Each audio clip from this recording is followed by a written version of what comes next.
CS Duale is appearing. Nĩ gĩikaro kĩrĩa kĩrehete hamwe maabitha ngathĩ cia igũrũ rũhonge-inĩ rwa borithi na kamĩtĩ ya mbunge ĩgiĩ ũgitĩri wa mĩhaka. Gĩikaro-inĩ gĩkĩ mũnene wa borithi Douglas KANJA endo gũtarĩria harĩa ũthuthuria wa gĩkuũ kĩa Agnes Wanjirũ ũrĩa woragirwo nĩ abitha wa mbirarũ cia Ngeretha cia Batuk ũkinyĩte. Rĩu arĩ mĩaka 12 kuma rĩrĩa Agnes oragirwo na njĩra ya ũnyamũ na mwĩrĩ wake ũgĩikio irima-inĩ rĩa maĩ ma gĩko na gũtirĩ ikinya rĩrĩ rĩakinyanĩrio. All these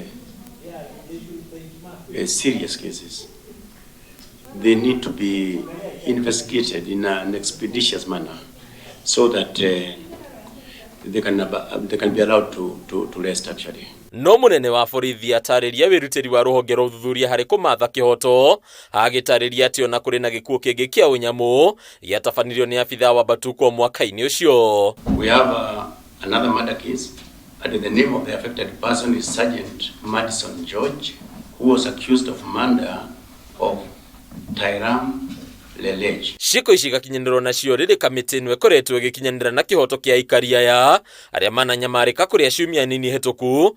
Famĩlĩ ya mwendonĩire Agnes Wanjirũ yakinyirie mbere ya kamĩtĩ ĩno gũtarĩria thabarĩ nditũ ya kũmatha kĩhoto gĩtonekaga. We need to know what happened, because this is a case of 12 years. Now next it will be 13 years. When is it our fate to be poor? Or is it our fate that Agnes had to be murdered by a soldier? We need that guy here. He has not been named. He has never been unmasked. Agnes' daughter, she's now turning 13 in October. Mũcemanio wa ũmũthĩ ũrĩa ũcũngĩrĩirie andĩki a mohoro kwamba kũigwo keheri-inĩ nĩguo gũtarĩria mamwe ma makinya marĩa ma ũthuthuria makinyũkĩtio wonania wĩrutĩri wa rũhonge rwa borithi rwa DCI.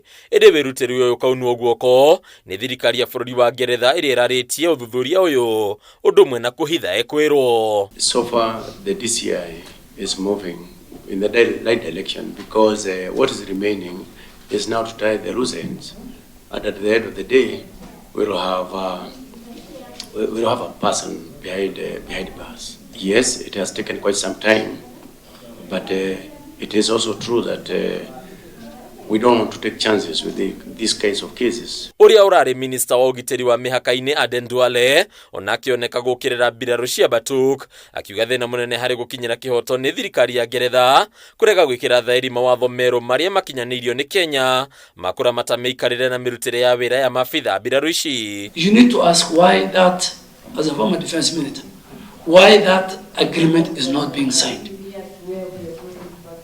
What the parliament has put the two jurisdictions, that if a foreign soldier commits a crime in the Kenyan soil, he must face our legal jurisdiction. That's what you guys put it.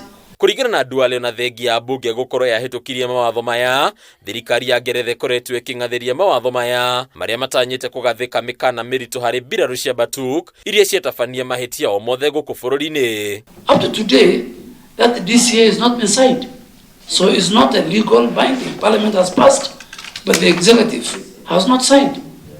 So if the British are not happy, then we should cancel it. Hadini ya Kameme TV leto rako ni Bataru wa Mwangi.